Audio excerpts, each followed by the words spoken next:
In this section, we are going to be discussing linear equations in one variable. So linear equations, you can identify these because they have a variable, in this case one variable, with no exponents on the variable. So it's just a plain x. It's not x in the denominator, it's not an x with an exponent or under a radical. It's just a plain old x, okay, an x to the first. So we're going to solve these. The way we solve these is we try to get x by itself on one side of the equal sign and then a number on the other side. So in this first example, we want to start by eliminating the parentheses by using the distribution property. So if I distribute the 3, I'm going to have 3x plus 6, then bring down the minus 12 equals, distribute the 5, and I will get 5x plus 5. Now I'm going to combine my like terms. So on this side, I have these two as like. So I will get 3x minus 6 is equal to 5x plus 5. Now that I have my like terms combined on each side, I want to move the x's to the left and the numbers to the right. So I'm going to subtract 5x from both sides, and I'm going to add 6 to both sides. All right, so that brings all my x's to the left. So 3x minus 5x is negative 2x, and then 5 plus 6 is 11. And now the last step to get the x by itself is divide by negative 2, because that's in front of the x, and that will give me x equals negative 11 halves. So that's my solution. Number 2. So I want to do the same thing. I'm going to distribute the negative 2. So I get negative 2x plus 2 is equal to negative 2x plus 4.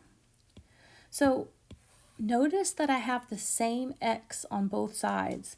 So if I were to add 2x to both sides, because I want to bring the 2x to the left, right?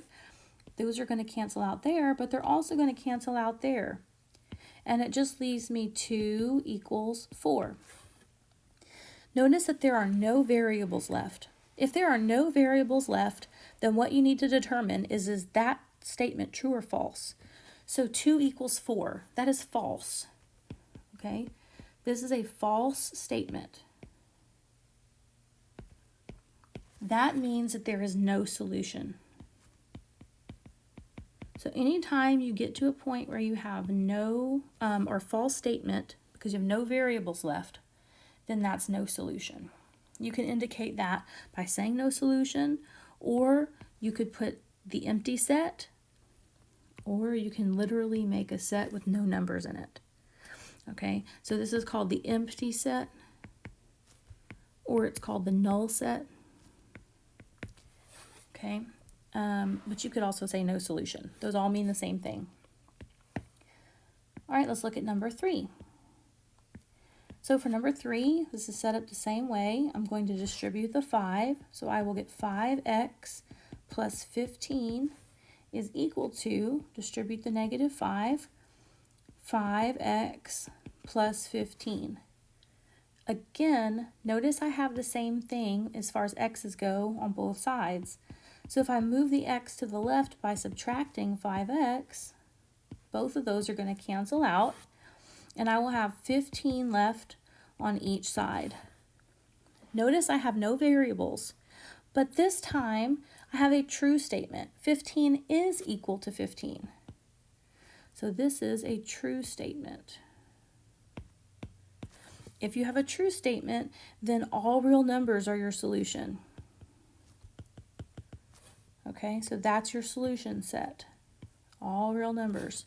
This is also going to be denoted by saying negative infinity to infinity, and we'll talk about that in more detail later, or you can say all real numbers.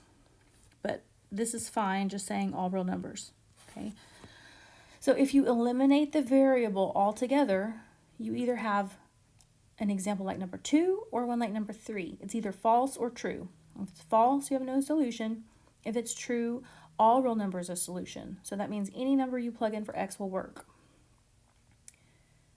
All right, 2.2, we're going to continue here. Okay, now this is not just a linear equation. This is a rational equation because the x is in the denominator, but we can manipulate this to where it is in linear equation format, okay? So what you want to do here, the first thing you need to do is to decide what the least common denominator would be for all of these denominators. That's on both sides of the equal sign.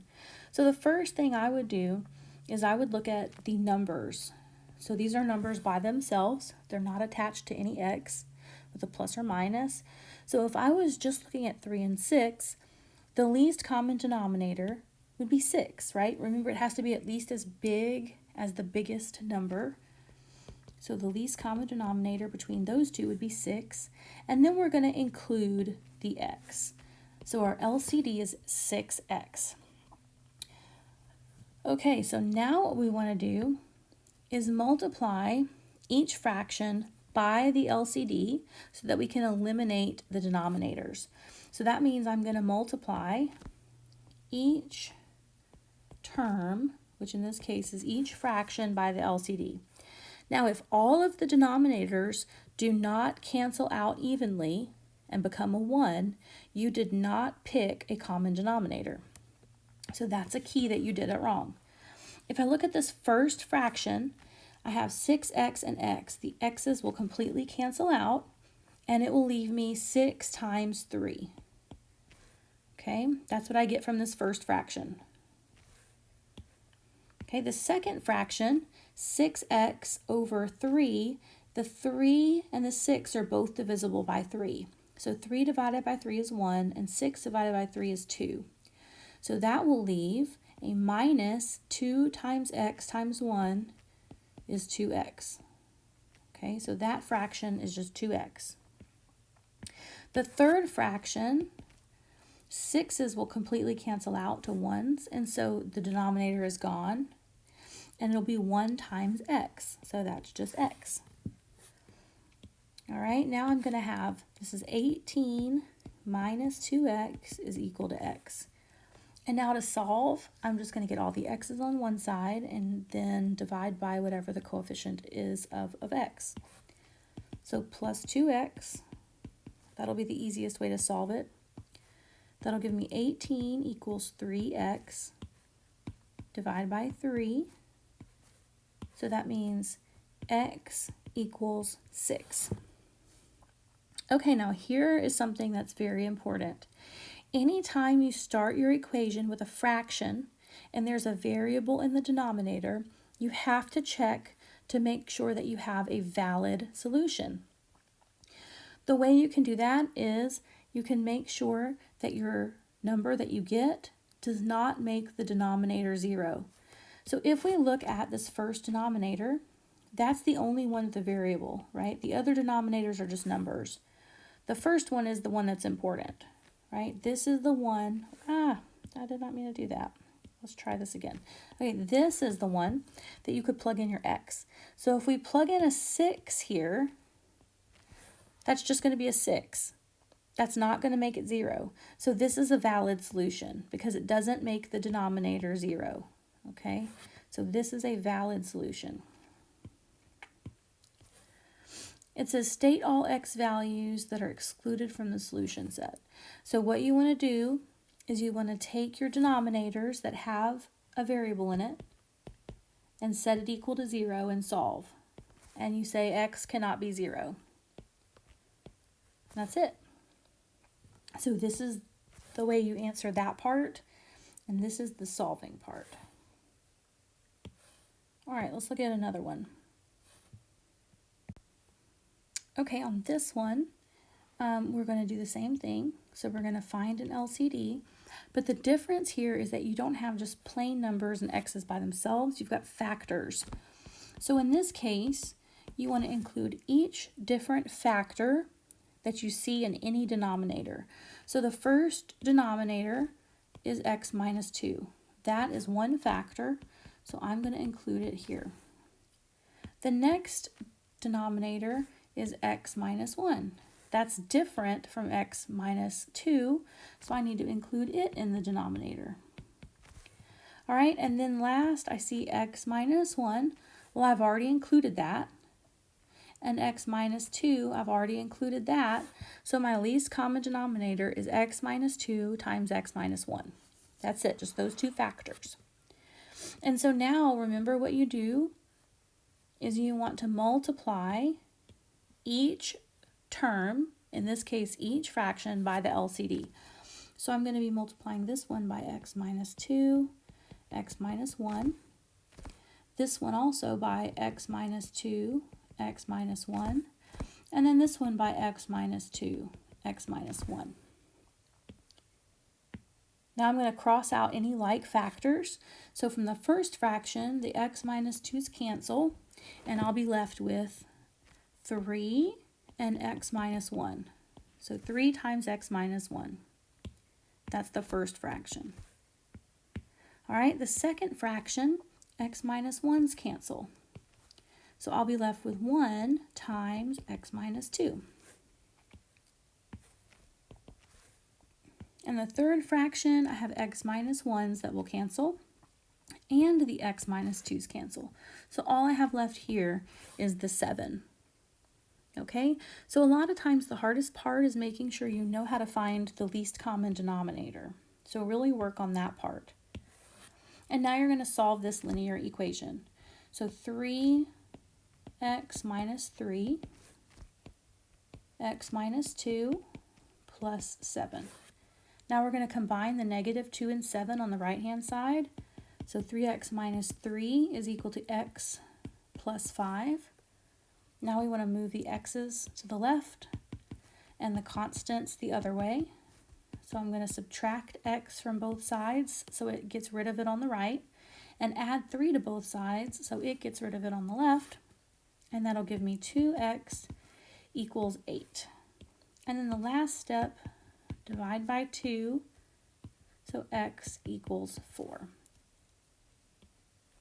Okay, so let's look and see if this is a valid solution. In order to determine what values of x cannot be in the denominator, you're going to look at all of your denominators. A shortcut way is just to look at your LCD. Make sure that none of the factors will be 0. So that means x minus 2 equals 0 and solve. So add 2 to both sides. We get x equals 2. Okay, this is what x cannot be because we don't want it to be 0. And then we're going to say, okay, well the other factor is x minus 1. So if we add 1 to both sides, we can see that we get x equals 1. This is what we do not want to happen. So this is saying x cannot be 2 and x cannot be 1. 4 is not 2 or 1, so 4 is a valid solution. So this is the solution. So that's the first part of what the directions asked us to do. And this is what we have to eliminate. Let's see how it words it in this section. It says, state all x values that are excluded from the solution set. So these are the values that are excluded from the solution set. And that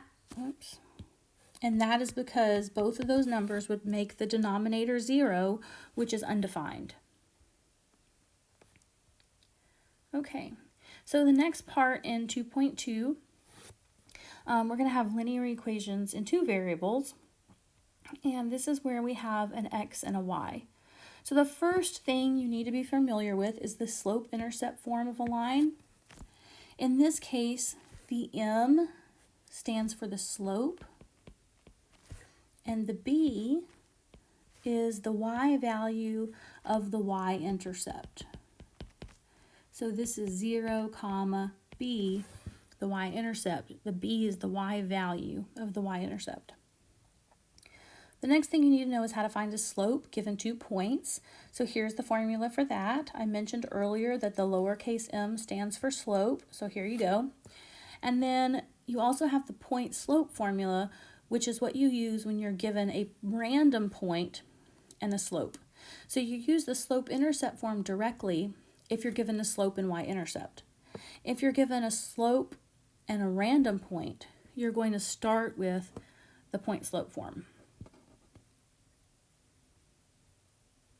Okay, so horizontal and vertical lines. So here's how I remember all of this information that you need to know. So the H stands for horizontal line. Okay, so remember that that's this way, like the horizon. It's 0 slope. So the slope is 0.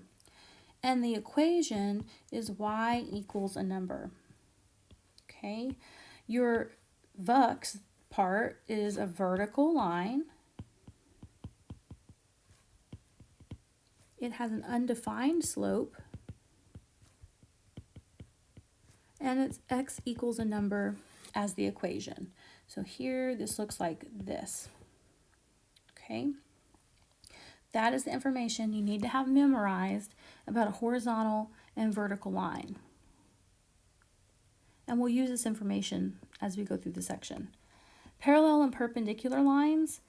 Lines are parallel if they have the same slope, and lines are perpendicular if they have opposite reciprocal slopes. So the same slope, if we have one slope that is 1/3, and then we have another slope that is 1/3, that's parallel because they're exactly the same. Okay, in the second case, if we have one slope that is 2/5, in order for it to be perpendicular, let's say this is one slope, and then another slope is -5/2. So to be perpendicular, notice that they're opposite signs. So the first slope is positive, the second slope is negative, and then they're flipped. So the first slope is 2/5, the second slope is 5/2. If they're opposites and reciprocals, so opposites and flipped, then they are perpendicular. And again, we'll use this information later in the section. So find the equation of the line using the given information. Write in slope-intercept form if possible. Now that's what form they want your answer in. That doesn't mean you're going to start with that form. So first we want to evaluate what we were given. So this 0, 3, since x is 0, this is a y-intercept. We're also given the slope. If we're given the y-intercept and the slope, it's easiest to just start in the y or in the slope-intercept form and plug in m and b. So this will be y equals m is slope, b is the y value of the y-intercept, which is a +3. That's it. That's your answer. So this is like the easiest scenario. If they give you the y-intercept and the slope, you literally plug in those two numbers and you're done. For number 7, notice here they give you 2 random points. Neither of them are an intercept because there's no 0. They don't give us the slope. If they do not give you the slope, the first thing you need to do is find the slope. That's always goal number 1. So goal number 1, find slope. If we have 2 points, we have the slope formula. It's the difference in y's over the difference in x's. So we're going to label these points. So x1, y1, x2, y2. And I'm going to plug it in. So y2 is -6 minus y1 is 10. x2 is 5 minus y1 is -3. So I have minus a -3, so it's going to become +3. So that's going to be -16/8, which reduces to -2. So here is my slope. Okay, so this is the slope. M equals -2. All right, so now we have a slope. We need a slope and a point. It doesn't matter which point you use. I'm just going to use this first one so that we can use the point slope form of a line. So the point slope form is y minus y1 is equal to m times x minus x1. And again, these formulas are listed above in the notes. So we're going to use that and we're going to plug in the y1 and the x1 and the m. So y minus 10 is equal to m, we found that to be -2, times x minus x of 1 is -3. So I have a minus a -3. So it's going to end up being +3. Okay, so now I'm going to solve for y. That will get it in slope-intercept form. So distribute the -2. So y minus 10 is equal to -2x minus 6. And then the last step is to add the 10 to both sides. So that'll give us y equals -2x plus 4. And there is the equation of the line in slope-intercept form. So that is the final answer. All right, number 8. Parallel to y equals 2x plus 5 and passes through the point 4, 3. Okay, so here, first order of business, find the slope. That's always what you want to do if they don't give it to you. Okay, so what do we know about parallel lines? Parallel lines have the same slope. The slope of this line is 2. So that means the slope of our line is also 2 because parallel lines have the same slope. Okay, so now we have a slope and we have a point. If we have a slope and a point, we can use the point-slope form of the line. So y minus y1 is equal to m times x minus x1. I can label my points if I want.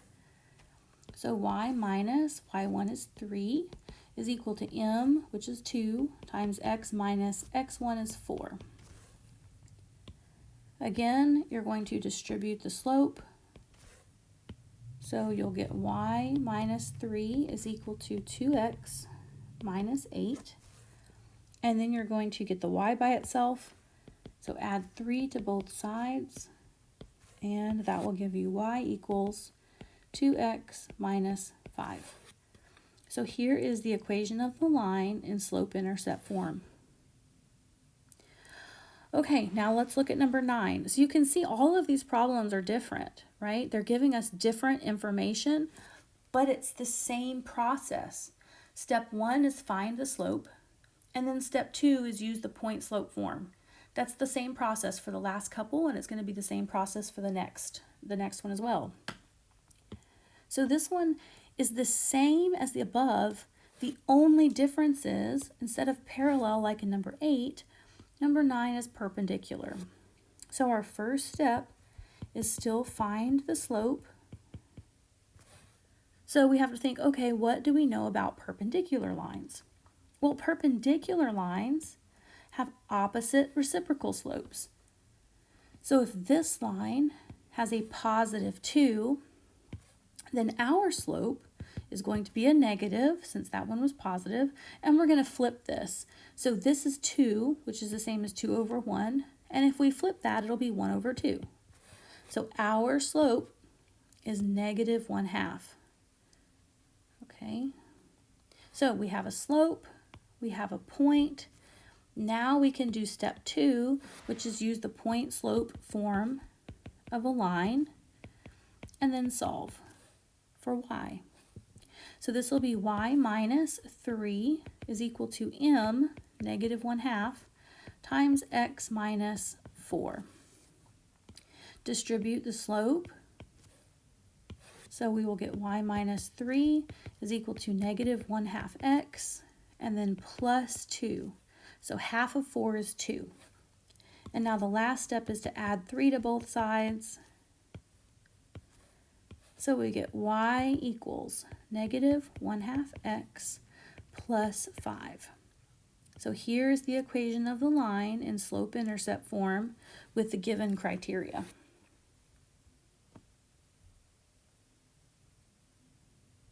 Okay, so still doing the same type of thing. Number 10, the slope is undefined and it passes through the point 2, 3.